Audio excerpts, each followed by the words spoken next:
মোৰ ভাইটি গাৰ্লফ্ৰেণ্ডজনী বয়স 14 বছৰ, তাই প্ৰেগনেণ্ট 5 মাহ। তাৰপিছত এই কেছটো আমি গম নাপাওঁ, কিন্তু তাইও বহুদিন কোৱা নাই। পিছত তাই মায়েকক কৈ দিলে, মায়েকে কোনো পধ্যে বিয়া নিদিয়াৰ পিছত মায়েকে মোক কৈছে যেনেকেই নহওক খালাচ কৰি দিয়ে। তাৰ বায়েকেও জানে দলবাৰীত বিয়া হৈছে এজনী, মোৰ লগত ডেইলি কথা পাতে, মায়েকেও কথা পাতে। তাৰপিছত কথা পাতি মই খালাচ কৰি দিলোঁ। মইতো জানো এইবিলাক কথা, ৰিস্ক নলয়। চব নাৰ্ছিঙত মই সুধিলোঁ, কোনো ডক্টৰে নকৰে। তাৰপিছত মায়েকে জোৰ জবস্তি কৰি ক'ৰ পৰা 15,000 টকা এটা সুদলৈ আনিছে। আমাৰ মায়েতো পইচা পোৱা নাই, নাপায়, 1 টকা নাপায়। মায়ে কৈছে আমি এইবিলাক নকৰোঁ, লাগে ছোৱালী বিয়া পাতি দিয়ক, নহ'বা বাহিৰে ৰাখি পেলাই সেই ল'ৰা ছোৱালী যি হয় আৰু জন্ম দিব, এনেকৈ কৈছে। তাৰপিছত মোক সেনেকৈ কৰি মোকতো নাপালে, মইতো নগাঁৱতে থাকোঁ, মইতো তাত নাযাওঁ গাঁৱত। মই নগাঁৱত মেট্ৰ' হস্পিটেলত নাৰ্ছ কৰোঁ। ইয়াত মই এই ছোৱালীজনীৰ কাৰণেহে আহিব লগা হৈছে। তাৰপিছত কালি ক'ত কৰিলে আপোনালোকে? কালি অপাৰেশ্যনটো কৰা নাই, পৰহি কৰিছিলে। এইটো ছাৰৰ চেম্বাৰত কৰিছিলে। নহয়, গোলাপ চন্দ্ৰ দত্ত। এই ছাৰজনে মই কৈছিলোঁ নাৰ্ছিঙত ভৰ্তি কৰাব, কিন্তু ছাৰজনে কৈছে নাই হ'ব, এইটো সৰু কাম, আমি ইয়াতে কৰোঁ, চেম্বাৰতে কৰোঁ। তাৰপিছত যেতিয়া চিৰিয়াছ হ'ল, মোৰতো ভয় লাগি গ'ল। তাৰপিছত ছাৰৰ ওচৰত মই ধুমধাম লৈ গৈছোঁ।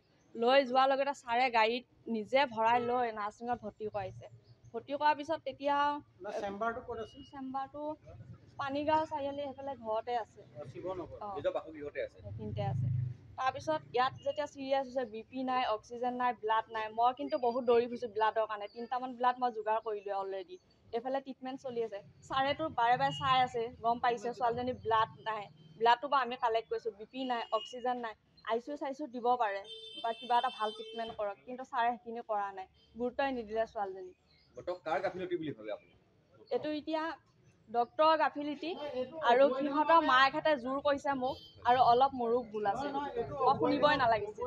এতিয়া আমি তাৰপিছত মই যে ফোন মাৰিলোঁ, কথাটো যেতিয়া ছোৱালীজনী যেতিয়া মই লৈ আহিছোঁ, আৰু সিহঁতৰ চিৰিয়াছ হৈ গৈছে। তাই মানে অপাৰেশ্যন কৰাৰ পিছত চিৰিয়াছ হৈ গৈছে যেতিয়া, আমিতো ভয় খাই গৈছোঁ। বোলো যিজন ডক্টৰে অপাৰেশ্যন কৰিছে লৈ যাব লাগিব তাত।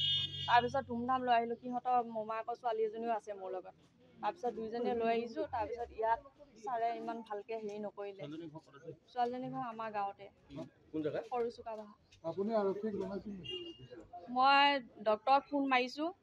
যেতিয়া মই ব্লাড লৈ আহি আছোঁ, তেতিয়া মই কথাটো শুনিছোঁ। সিহঁতৰ ছোৱালীজনীয়ে মোক ফোন মাৰি কৈছে। তাৰপিছত কৈছে মাইনা বেটা জল্দি আহা। তাৰপিছত মই স্পীডে আহিছোঁ। আহি লৈ এতিয়া ডক্টৰক ফোন মাৰিছোঁ, ডক্টৰে ফোন ৰিচিভ নকৰে, চুইচ অফ কৰি দিছে। ছোৱালীজনী 14 বছৰ বয়স। ডক্টৰ যেতিয়া অপাৰেশ্যন কৰিব ওলাইছে, তেতিয়া মই 14 বছৰ বুলিয়ে কৈছোঁ ছাৰ, কিন্তু ছোৱালীজনী 14 বছৰ বয়স আৰু বহুত ৰিক্সৰ, আপুনি ভাবি চাই লওক। কিন্তু ছাৰে কৈছে হ'ব, হৈ যাব, মই কৰি দিম মানে এনেকৈ কৈছে।